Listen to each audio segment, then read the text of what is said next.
So some of you have inboxed me on YouTube and kind of want me to weigh in on a couple subjects that are kind of touchy subjects, but I don't exactly know why you want my opinion, but I'm going to give it to you because you asked for it.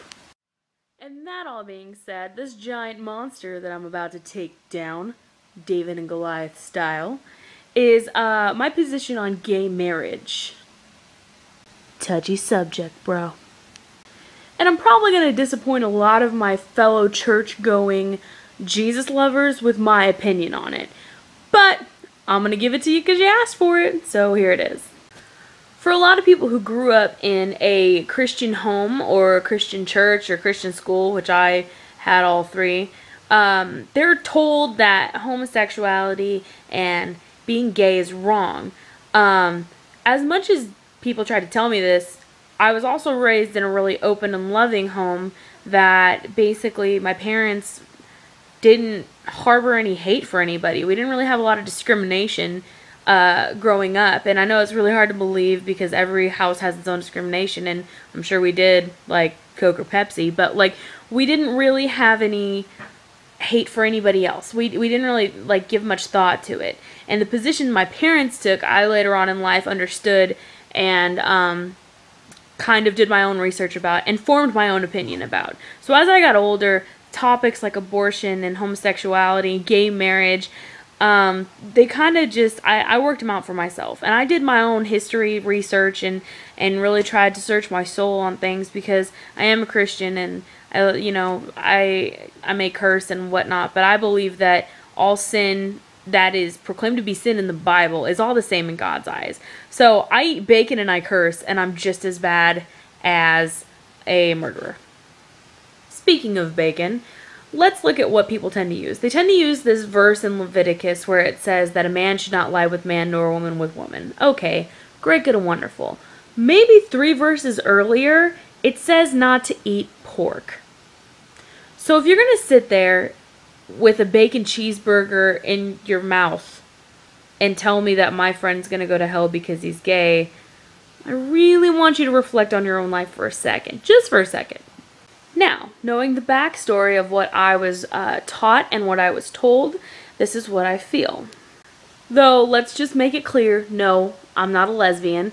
I, however, don't harbor any kind of dislike or distrust or anything against anyone that's homosexual, gay, lesbian, transgender, bisexual, any of it. I think that love is love, and where you find it is your business, and I don't think it's anybody else's place to tell you any differently.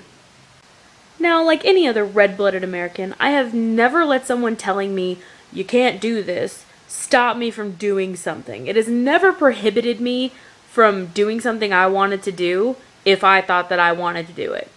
And I'll give it to some people. Sometimes people tell you things you shouldn't do and you should listen. Alright? However, if you're in love and you want to get married, it's no one else's business to tell you you can't do it.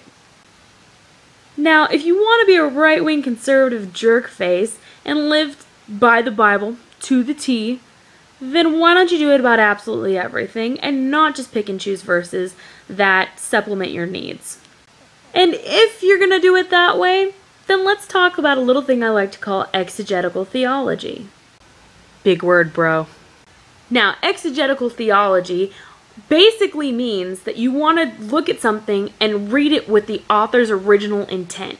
You don't actually want to read it the way that you would read it 3,500 years after it was written. You want to read it the way that the author meant it to be read.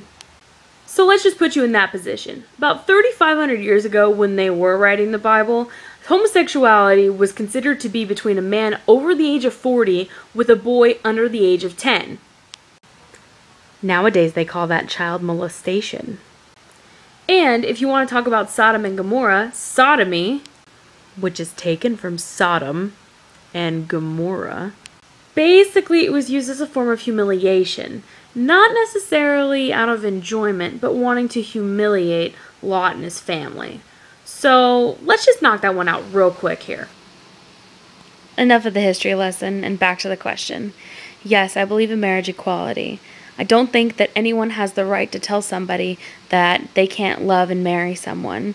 I think it's a little ridiculous, especially being that we live in the USA We're supposed to be heading up the world in technology and in forward thinking, and yet we're this closed-minded. It's really kind of pathetic. I think that if you love someone, marry them. And if you want to do something with your life, you should be able to do it, and no one else can tell you any differently. And it's your life to live, so live it. And don't be worried about the consequences. It's about love, not gender.